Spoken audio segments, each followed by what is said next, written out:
Hello, good morning, नमस्कार दोस्तों। RCS study point पर आप सभी का हार्दिक स्वागत एवं अभिनंदन है। आइए आज हम देखेंगे यूपी टेट बाल विकास एवं शिक्षा शास्त्र के कुछ महत्वपूर्ण क्वेश्चन। ठीक है। संज्ञानात्मक क्षेत्र का सही क्रम है। संज्ञानात्मक क्षेत्र का सही क्रम है मूल्यांकन, अनुप्रयोग, विश्लेषण, संश्लेषण, अवबोध, ज्ञान। मूल्यांकन बी ऑप्शन, मूल्यांकन, संश्लेषण, विश्लेषण, अनुप्रयोग, अवबोध, ज्ञान। सी ऑप्शन, ज्ञान, अनुप्रयोग, अवबोध, विश्लेषण, संश्लेषण, मूल्यांकन। या डी ऑप्शन, ज्ञान, अवबोध, अनुप्रयोग, विश्लेषण, संश्लेषण, मूल्यांकन। तो राइट ऑप्शन हमारा हो जाएगा, राइट ऑप्शन होगा हमारा डी, ज्ञान, अवबोध, अनुप्रयोग, विश्लेषण, संश्लेषण, मूल्यांकन, जो कि ब्लूम की टैक्सोनॉमी द्वारा दिया गया है। नेक्स्ट क्वेश्चन पर हम चलेंगे। निम्न में से कौन सा अच्छे शिक्षण की विशेषता नहीं है? जनतांत्रिक अच्छा शिक्षण है, सहानुभूतिपूर्ण अच्छा शिक्षण है, वांछनीय सूचना देने वाला अच्छा शिक्षण है, लेकिन स्वेच्छाचारी कोई अच्छे शिक्षण की विशेषता नहीं है। तो राइट ऑप्शन हमारा ये हो जाएगा। नेक्स्ट क्वेश्चन पर हम चलते हैं। अधिगम का प्रत्याशा सिद्धांत किसके द्वारा दिया गया है? मास्लो के द्वारा, हार्वर्ज के द्वारा, विक्टर ब्रूम के द्वारा, या फिर स्किनर महोदय के द्वारा। तो अभिप्रेरणा का प्रत्याशा सिद्धांत विक्टर विक्टर विक्टर ब्रूम के द्वारा दिया गया है। विक्टर ब्रूम के द्वारा दिया गया है। विक्टर ब्रूम के द्वारा दिया गया है। नेक्स्ट क्वेश्चन पर चलेंगे। अधिगम व्यवस्थापक प्रतिमान किस परिवार से संबंधित है? अधिगम व्यवस्थापक प्रतिमान किस परिवार से संबंधित है? अधिगम व्यवस्थापक प्रतिमान किस परिवार से संबंधित है? यह सूचना प्रक्रियाकरण का संबंध बनाता है। सूचना प्रक्रियाकरण से संबंधित है। नेक्स्ट क्वेश्चन पर चलेंगे। कौशलों के स्थानांतरण के लिए कौन सा उपयोगी है? रेखीय अभिक्रम,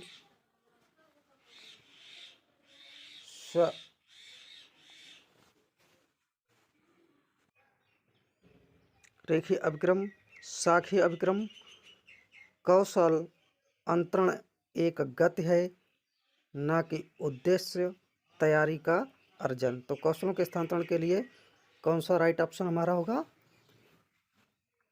कौशल अंतरण एक गति है, न कि उद्देश्य।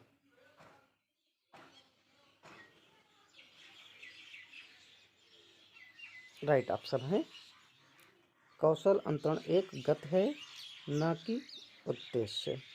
नेक्स्ट क्वेश्चन पर चलेंगे।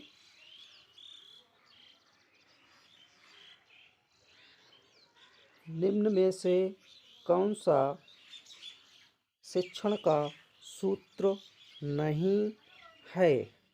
निम्न में से कौन सा शिक्षण का सूत्र नहीं है? तो अनिश्चित से निश्चित की ओर शिक्षण का सूत्र है। अनिश्चित से निश्चित की ओर शिक्षण का सूत्र ये भी है।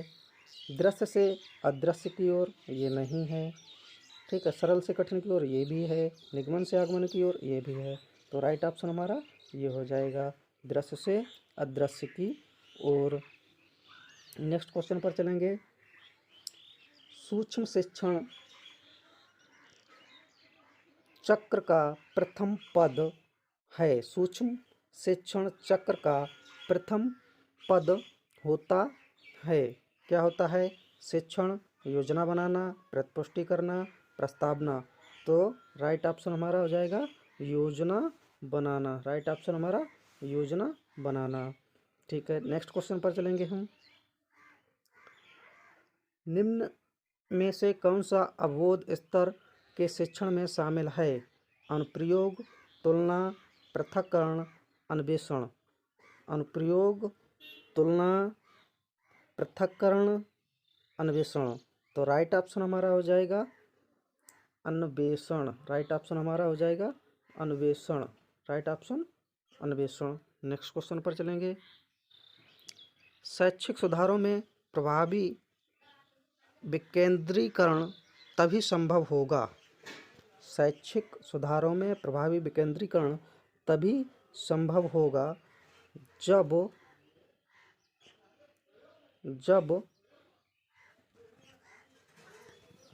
खंड व संकुल संदर्भ केंद्रों की भागीदारी बढ़े, स्थानीय संदर्भ व्यक्ति उपलब्ध हो, ठीक है, अध्यापकों के पास संसाधन और प्रासंगिक सामग्री भी मौजूद हो। तो सही उत्तर चुने ए और बी और सी, ए और सी, ए बी सी। तो राइट ऑप्शन हमारा यहाँ हो जाएगा ए बी सी यानी सभी, ठीक है, सभी हो जाएंगे राइट ऑप्शन सभी। देख लेते हैं एक बार फिर। यानी शैक्षिक सुधारों में प्रभावी विकेंद्रीकरण तभी संभव होगा जब खंड व संकुल संदर्भ केंद्रों की भागीदारी बढ़े, ठीक है, स्थानीय संदर्भ व्यक्ति का उपलब्ध हो, ठीक है, अध्यापकों के पास संसाधन और प्रासंगिक सामग्री मौजूद हो। तो हमारे ए बी सी सभी ऑप्शन सही है, यानी ए बी और सी तीनों ठीक हैं। नेक्स्ट क्वेश्चन पर चलेंगे। एक छात्र पढ़ रहा है, उसका नाम लेकर किसी ने बुलाया, निम्न में से किस संवेदना द्वारा वह छात्र अपनी अनुक्रिया प्रकट करेगा। स्पर्श संवेदना, ध्वनि संवेदना, दृष्टि संवेदना, प्रत्यक्ष संवेदना। तो ये एक छात्र पढ़ रहा है, उसका नाम लेकर किसी ने बुलाया, तो अर्थात वह ध्वनि संवेदना को प्रकट करेगा। Next question.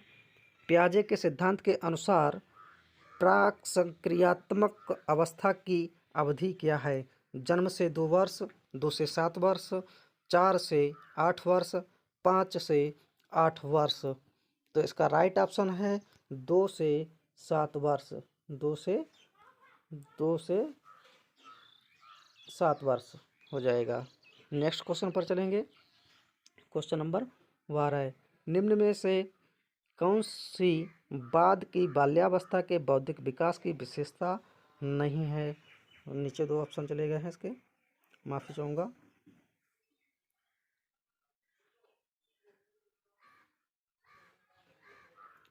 निम्न में से कौन सी बाद की बाल्यावस्था के बौद्धिक विकास की विशेषता नहीं है। विज्ञान की काल्पनिक कथाओं में अधिक रुचि, बढ़ती हुई तार्किक शक्ति, या फिर भविष्य की योजना की सूझबूझ, काल्पनिक भयों का अंत। तो क्वेश्चन हमारा बता रहा है बाल्यावस्था के बौद्धिक विकास की विशेषता। तो बाल्यावस्था के विकास की विशेषता की सूझबूझ कहाँ नहीं हो सकती है, भविष्य की योजना बनाने में नहीं है, भविष्य की योजना में। तो अर्थात यही हमारा राइट ऑप्शन होगा। नेक्स्ट क्वेश्चन पर चलेंगे। इनमें से कौन मनोवैज्ञानिक भाषा विकास से संबंध है। इनमें से कौन मनोवैज्ञानिक भाषा विकास से संबंध है। बिने हैं, चॉम्स्की हैं, पावलोव हैं। तो इसमें भाषा विकास से संबंध चॉम्स्की हैं, चॉम्स्की, ठीक है, बी ऑप्शन हमारा ठीक हो जाएगा। नेक्स्ट हम चलेंगे।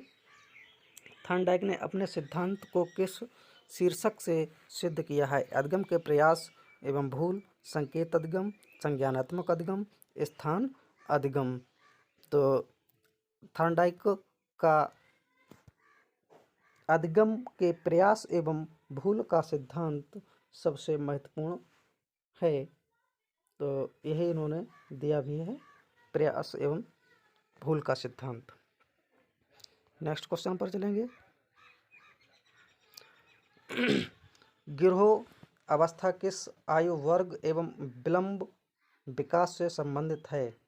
3 से 6 वर्ष एवं भाषा, 8 से 10 वर्ष एवं समाजीकरण, 16 से 9 वर्ष एवं नैतिकता, 16 से 19 वर्ष एवं संज्ञानात्मक। गिरोह की अवस्था किस आयु एवं विलंब विकास से संबंधित है? तो राइट ऑप्शन हमारा हो जाएगा 8 से 10 वर्ष समाजीकरण। 8 से 10 वर्ष समाजीकरण। गिरोह की अवस्था 8 से 10 वर्ष एवं समाजीकरण। नेक्स्ट क्वेश्चन पर चलेंगे।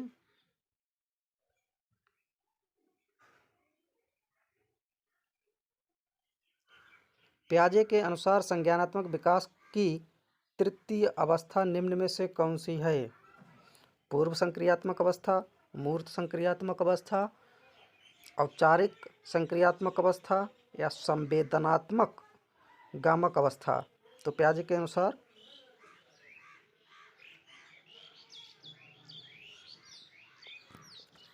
अनुसार मूर्त संक्रियात्मक अवस्था। पियाजे के अनुसार संज्ञानात्मक विकास की तृतीय अवस्था को हम क्या कहेंगे? मूर्त संक्रियात्मक अवस्था। मूर्त संक्रियात्मक अवस्था, ये राष्ट्रीय ऑप्शन हो जाएगा हमारा। नेक्स्ट,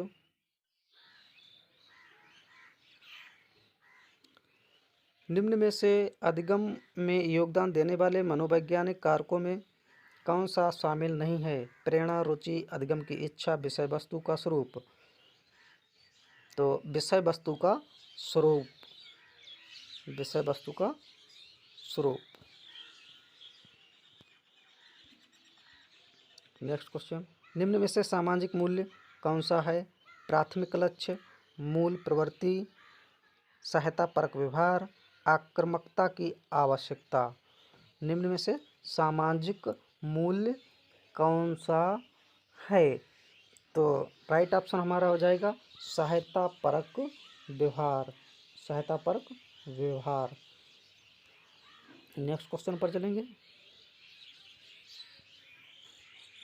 पश्च अन्वेषण तथा साधन साक्ष्य विश्लेषण निम्न में से किसके उदाहरण हैं? एल्गोरिदम, मानसिक वृत्ति, स्वतः शोध, प्रकार्यात्मक स्थिरता। तो इसमें राइट ऑप्शन हमारा हो जाएगा स्वतः शोध। सीखने के वक्र अभ्यास द्वारा सीखने की मात्रा, गति और प्रगति की सीमा को ग्राफ पर प्रदर्शित करते हैं, यह किसने कहा? ये राइट ऑप्शन है एबिंगहॉस। राइट ऑप्शन है एबिंगहॉस। आज के लिए बस इतना ही। समय देने के लिए आप लोगों का धन्यवाद। और हाँ, जाते जाते लाइक, शेयर और सब्सक्राइब करना ना भूलें। धन्यवाद।